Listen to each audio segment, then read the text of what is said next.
I'm not trying to freak anybody out, but at the same time, I want to get the awareness out there. When you're seeing children being brought in or people that look like they are in distress, that is when the host should alert their local law enforcement that they might need to go and do a check. I think the host can be absolutely on the front lines as freedom fighters. This is a powerful industry, the short-term rental industry. You can be a big part of putting an end to this. What's going on, STR Nation? Welcome back to another episode of the Short-Term Rental Secrets podcast. I am your host, Mike Sjogren, and today I've got a very special interview for you. I've been a big supporter of a company called Our Rescue. It used to be called Operation Underground Railroad, and January is actually Human Trafficking Awareness Month. And if you didn't know, there are currently 50 million people that are being trafficked right now across the globe, and 10 million of those are children. And it's happening in all 50 states in the United States. And what Our Rescue does is they go out and they coordinate with law enforcement, and they go and they take down the bad guys and they bring the kids home. And this is an organization that's been near and dear to me for a number of years. I've been a big supporter of theirs. And I know that this is typically about tactics and strategies for short-term rentals, but I wanted to bring this episode to you today because I had the absolute pleasure of having Our Rescue CEO Tammy Lee come to my house for an in-person interview to talk about the organization and the impact that they're making, but also to make you aware of how prevalent this issue is in the short-term rental and hotel industry. In fact, it actually happened at one of my properties back in 2020, and I tell that story in this episode. So this one's a little bit of a tearjerker for me. You'll hear me kind of pause and get a little emotional throughout the episode, but it's my favorite episode I've ever done. And I highly encourage you to check out Our Rescue. They're an amazing organization. And if you find it in your heart to support them, you can go to our.strsecrets.com and it'll bring you over to a special link so that we can track the impact that we've helped make through Our Rescue. So without further ado, let's get into this week's episode with the CEO of Our Rescue, Miss Tammy Lee. Welcome back, everybody. Today we have a very special and unique episode for you here. January is actually Human Trafficking Awareness Month. And I've talked on and off about this over the years, but one organization that has pulled my heartstrings and I've been a supporter of for the better part of, I think, 6 years at this point, is Our Rescue.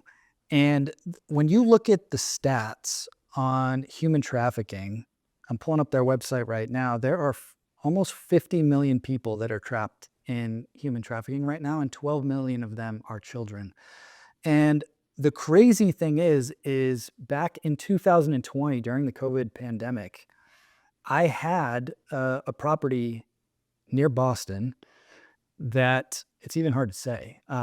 They were trafficking people through. And the reason that I found out was somebody had stole this doctor's identity, stole his ID, everything, and booked our property during COVID under the guise that they were working at a hospital in Boston. And then one night, my team is monitoring the cameras, and they see all of these police cars pull up in front of the property. And long story short, the neighbors had called the police because they kept seeing people going into the property, but nobody leaving. And what was happening was this trafficking ring out of New York stole this person's identity, and they were running essentially a prostitution thing right through one of the properties. And to me, that event, I haven't talked about that publicly very much, but the timing is right for this episode. That event really opened my eyes to how prevalent this is. And it's something, it's hard to talk about, but I want you to be aware of this because it could be happening at your property. And I am super blessed today to have Tammy Lee with us, who's the CEO of Our Rescue, that is leading the charge to fight, honestly, this epidemic of human trafficking. It's a $173 billion industry, which is just mind-blowing to me. And having 2 little kids of my own, I couldn't imagine going through that experience as a parent. So thank you so much for being here. I truly appreciate your time. Thank you for having me, Michael. It's a pleasure to be here with you. So could you walk us back through the journey of Our Rescue and how that got started, and what is the work that you guys are doing now to help prevent this? Yeah, Our Rescue was founded back in 2010 by a former HSI agent who went out on a case and saw that there were children that were being trafficked and couldn't get it out of his mind, and really built an organization that was dedicated to ending human trafficking and the slavery of children in particular. We've now been around for, about 12 years, have evolved the mission from doing these really high risk rescue operations, which we still do rescue ops, to really supporting law enforcement and their ability to go in and make those takedowns happen, and for us to come in behind them and support the survivors that we help rescue. So, how we have evolved is we're still supporting police, we're still arresting bad guys, but we're providing hope and healing for survivors now around the world. Michael, we're in 27 countries. This is happening everywhere around the world and in all 50 states, sadly, including one of your properties, which I'm so sad to hear, but so glad that the police had the resources to take them down. Yeah, as horrible as that is, we were fortunate we shared all the video surveillance and all the footage with them and then eventually the FBI. And it was pretty crazy. But, at that time, I had been supporting our rescue for years. And so the fact that it happened under one of my roofs was just mind blowing to me. For those of you that saw the movie Sound of Freedom that came out last year, that is about our rescue and the story of how this company came about. I thought that movie was amazing. I was telling Teresa from the team at lunch last week that I bought the movie and I didn't get myself to watch it for about 3 months because I was like, I don't know how I'm going to handle this, like watching it, because it just. But the way that they did it was so amazing. I don't want to. I think tasteful is the wrong word, but they did it in such a way that it really left an impact without going too far, I'll say. Yeah, Michael, you're not alone. People that saw that movie were inspired to act, and it really did change hearts and minds and open eyes to this tragedy that's literally happening all around the world, and not just in dark corners, in very nice suburban areas, in beautiful properties that are short term rentals.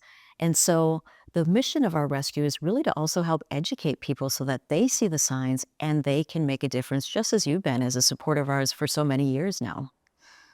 I'm curious, maybe it'll make me feel a little better, but also, are you seeing this as a common issue with short-term rentals? Like, I know I've heard that they've used hotels and clearly it happened to me. So is this rampant, for lack of a better word, across short-term rentals? It's rampant really everywhere, and short-term rentals were a place where these predators thought that they could get a chink in the armor, because hotels are getting much more savvy now about training their employees to see the signs.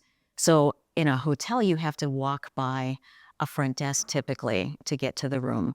So they're trained to see that, but that training can't happen one time. It has to happen over and over and over. And I will say that organizations like Airbnb and other short term rental companies have really stepped up over the last 2 years, and they are taking this very seriously, educating the owners and that are part of their service, and also being very clear about what's not allowed in those properties. You cannot have more than a certain number of guests. That's very explicit. You cannot have big parties, because the problem was some of these larger properties were being used for sex parties or filming CSAM material, which is child sexual abuse material. So it's happening everywhere, but I do have to give credit to Airbnb and others in the short term rental industry for really taking this on proactively. Because if you don't, and if you don't keep talking about it all the time, it's going to continue to happen.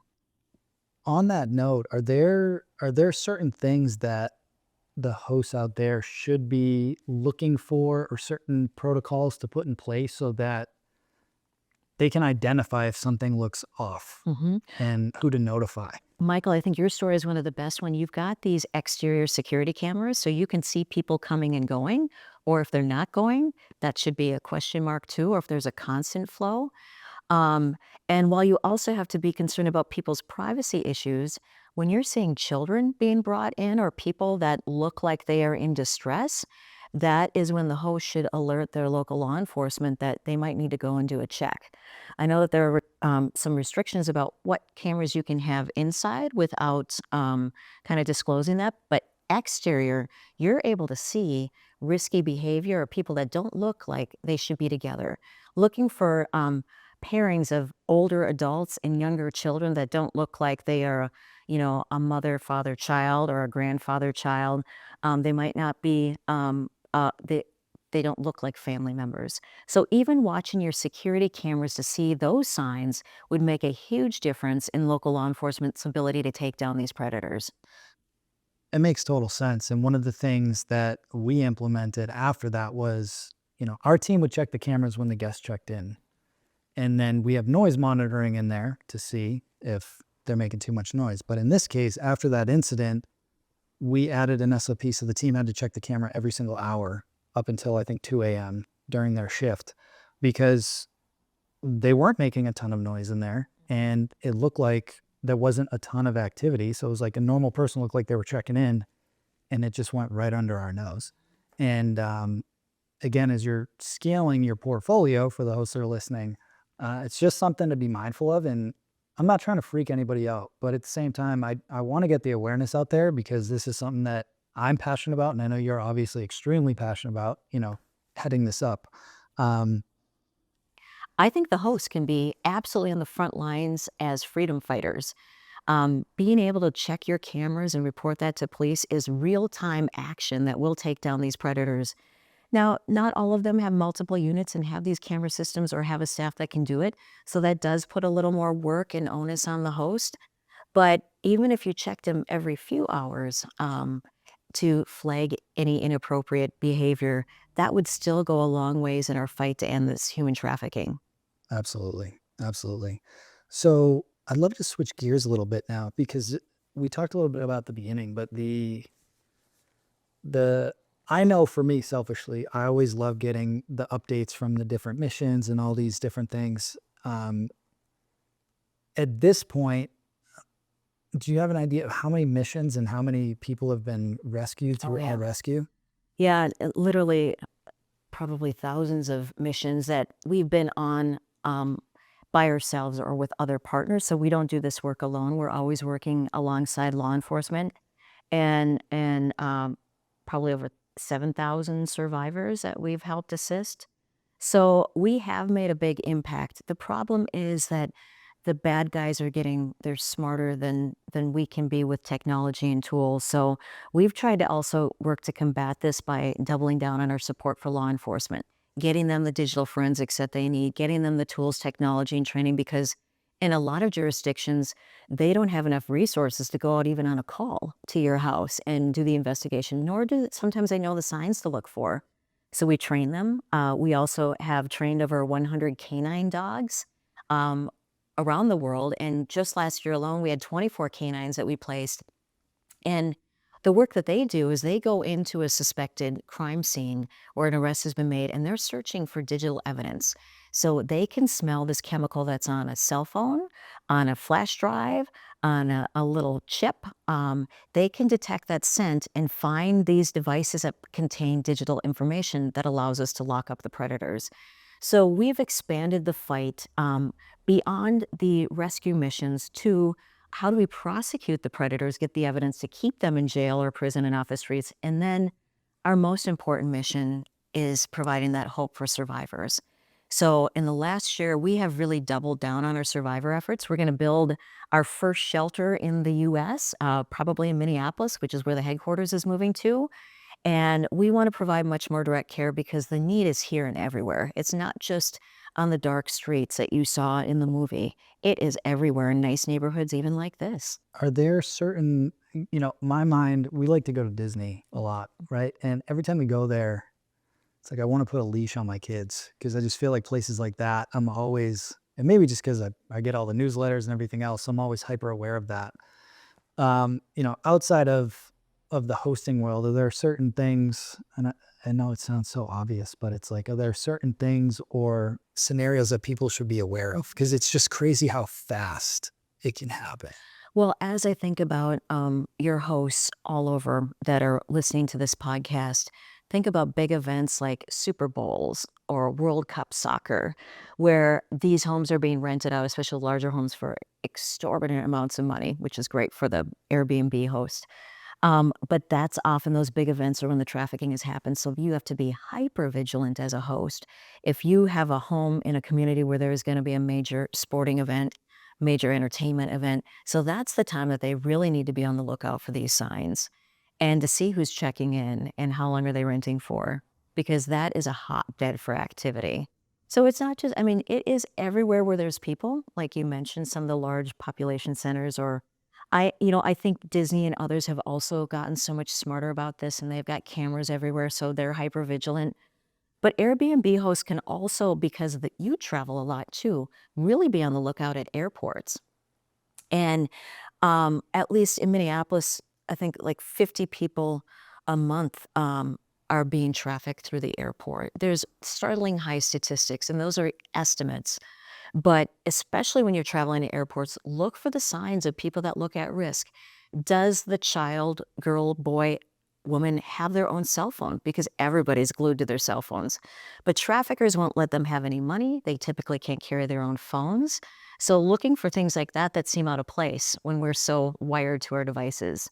And in Minneapolis, they're really educating on the back of the bathroom doors. If you're going through that airport, if you see somebody hold up their thumb in the middle like this and cross their four fingers over, that's a sign, cry for help. That means there is somebody that needs help. So as I'm walking through the airport, I'm looking for anybody that's trying to give a sign too, and airport workers are looking for that too. So for everyone, it's just really knowing what to look out for, what looks out of place, and what looks like a cry for help. Man, I'm getting goosebumps just thinking about that. That's crazy. I want to pivot a little bit. How did you get into all of this? Because I was doing some research. You've had quite a background in a lot of different areas. How did you end up at our rescue and doing the work that you guys are doing now? Yeah, Michael, well, early in my career, I worked in the airline industry for a big chunk of time, airline and hospitality for over 15 years. And that's where people were just started to talk about trafficking and really learn to look for these signs. And when I worked for Delta and Northwest Airlines and the other airlines that I was at, we were trained and trained our own employees in the stations to look for signs. Flight attendants and pilots are some of the greatest heroes on the front line that are watching people come on and off their planes. And then when I worked in the hospitality industry, I worked for one of the largest hotel companies in the world, Carlson. And Marilyn Carlson Nelson was an early pioneer in this fight, and she could do it because we were a privately held company. Publicly held hotel chains would never take this on at the time. And Marilyn, in a board meeting, said, "We're going to be a leader on this." And the general counsel said, "We can't do this because then people will think it's happening in our hotels." And Marilyn said, "It is happening in our hotels. And if we don't stand up and say about it, who is going to take this on?" So I worked for her. And that was my first kind of induction to this work and this heinous crime. And because Carlson was so active in this fight, I was able to serve on the White House Interagency Task Force to prevent trafficking in humans. Never thought, 10 years later or longer that I'd be back in the fight. But it was that one line on my LinkedIn profile that tripped some algorithm with the LinkedIn gods, where the recruiter for this role saw that I had this experience and pushed it into my inbox. And so I wasn't looking for this work. I own my own company. But once you've been in this, there's no higher calling that you can do in your life than this work. Yeah, and I mean, I feel that from every person at the organization that I've spoken to over the last 6 or so years. When I get the updates or they reach out, like you feel that passion. And we were talking offline. I use this analogy of, my passion is helping people become financially free, and you guys are helping people just become free. And to me, there is no higher calling and I mean, it's just a basic human right. And I'm just grateful that I happened to be at that conference years ago to hear Tim speak a long time ago. And it just like I was crying just listening. I couldn't even fathom this, as a parent. And so the work that you guys do, full transparency, I was just on a podcast before this talking about, at the beginning, the motive to build this business is self-serving and you want financial independence and get out of a job or whatever it is. But at a certain point, you get comfortable, and the work that you guys do keeps me hungry and keeps me pushing to keep growing so I can continue to support as best as I can and do all these other things. So, if you're a host out there looking to really push yourself to the next level, find a cause like our rescue that you can get behind. Because to me, there's nothing more fulfilling than having conversations like this and being able to support the work that you guys do. Um, Well, thank you for that, Michael. Our work can't be done. This mission can't happen without people like you that are inspired to act and support the mission.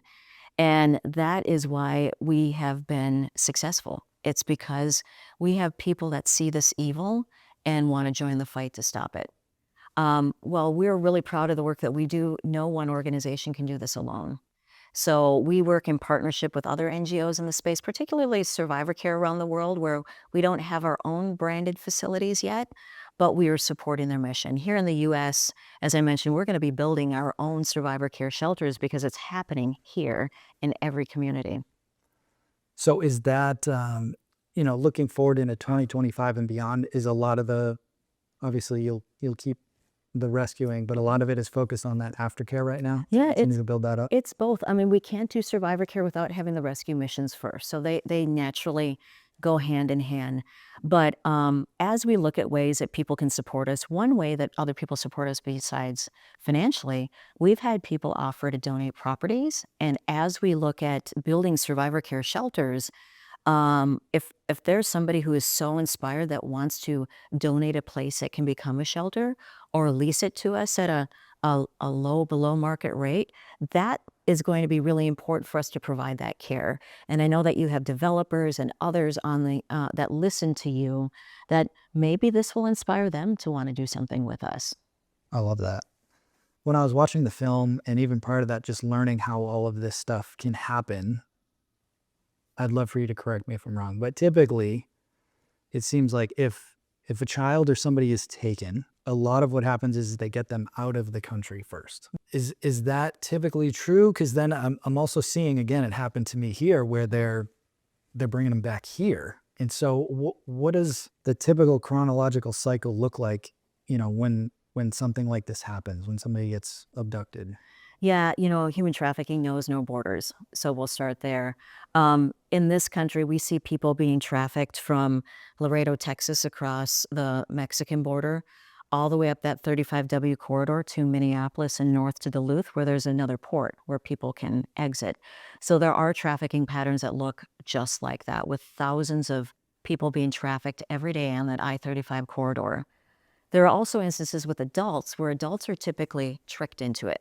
The rescue mission that I was on in Lanzarote, Spain, in the Canary Islands, there was a group of 18 women from Colombia that were lured over to the Canary Islands with a promise of a job in hospitality, because that's where a lot of the cruise ships stop. As soon as they landed, the traffickers took their passports and took them to a strip club and locked them in rooms downstairs that were all bricked up. They couldn't go in and out, and they had almost no hope of escape. Our rescue funded the mission to bring together the Colombian National Police from there, the Spanish National Police, and Interpol. So we had 3 major law enforcement organizations working together on this bust. And we were able to make the arrest. We arrested 18 traffickers. We rescued 18 survivors and then got them back to their home country of Colombia. So it is often that they're lured to another country, especially adults, with a promise of pay, a cruise ship job, a massage parlor job. And once they land, they become sexual slaves. With children, they're taken and you don't know where they might go, as you saw in the movie. But this might be even more dark than where we are today, in that in the US and in many places around the country, the trafficker is a family member. They're not being taken away and shipped out to another country. They're being trafficked right here by their own family member, mother, father, uncle, a partner, a romantic partner that becomes their predator. And those stories are as dark and scary as the children that are taken to other parts of the world, because it's being done by somebody who should love you. Man, that's brutal. If this inspires you, I highly encourage you to support in whatever way you can with Our Rescue, because they're the ones that are out there coordinating, these rescues. And then the aftercare is this whole other thing, somebody that goes through this evil, these atrocities, the psychological impact of those, they need that survivor care after the fact. It really is, and that is the light in the darkness of what we do at Our Rescue. We just released a new documentary called When Survivors Speak, and it's the light in the darkness of human trafficking. It's a 30-minute documentary that shows the work recently that our rescue has done in just the past couple years. So you see those rescue missions, see the stories from the survivors that we work directly with. You see our canines and the work that they do. But I think that is a real story. That wasn't just a fictionalized account. Sound of Freedom was based on reality, but these are actual real rescues and survivor care stories that we've been directly part of. So would encourage people to go check that out. It's on YouTube and ourrescue.org as well. But this is why we have these conversations, because people who are in the short-term rental business or who own hotels are either part of the problem or part of the solution. We want everybody to be part of the solution. There was a hotel in Minneapolis that was recently sued, and this is why it matters, not just for doing the right thing, because you might be legally or financially liable. They were sued because the front desk staff was actually escorting minors up to the penthouse. So they were part of this movement transit of minors that clearly looked like they had been drugged or drinking, and they were escorting them up. Could you imagine how upset you would be if you had a hotel worker that was actually part of the problem? So people need to be trained constantly. They need to see this. They need to look for the signs. And with this whole industry, this is a powerful industry, the short-term rental industry. You can be a big part of putting an end to this. Great point. So for people that don't know what to look for, we do trainings all the time. And we go to conferences and we speak at events. That's where you first got introduced to the cause. So it's just making people aware. And that's part of why we did this documentary to mark January 11th, which was Human Trafficking Awareness Day. And as you mentioned, this whole month is Human Trafficking Prevention Month. So there are a lot of resources that are out there to get educated. But as importantly, it's not just you. You got to let your whole team know that the staff that works for you on the front lines has to be as aware of this problem as you are, so that they're stopping it from happening. Absolutely. And I was talking with Teresa and Jeff at lunch last week. All the work that our rescue has been doing, like you mentioned, with the police departments, and I was telling them that I recently got selected for jury duty a month ago, and I got put on a trial, and it was a great experience. As much as everybody rolls their eyes when they get selected, it was a very cool experience. And I was telling them I was learning a lot about the services on how to basically break into a phone, and it was part of the case and all these things, but that software is not cheap to use, and empowering as many of these local law enforcement officers and giving them the tools and the training to be able to identify these things and be able to get into certain things. But to me, what was mind-blowing is they were telling me about where they hide a lot of this material, and that's tying it back to the dogs that you were talking about, how they inside of this chair they could have. It doesn't look like a flash drive. It looks just like a random object. It does. It could look like a cigarette lighter. It could look like a toilet paper roll holder. It could be a clock that looks like an owl that has a microchip and camera buried in it. An example of this, when I went on the bust and takedown of the pediatrician in Quito, Ecuador, we went in, broke down the doors behind the police, followed them in, arrested a pediatrician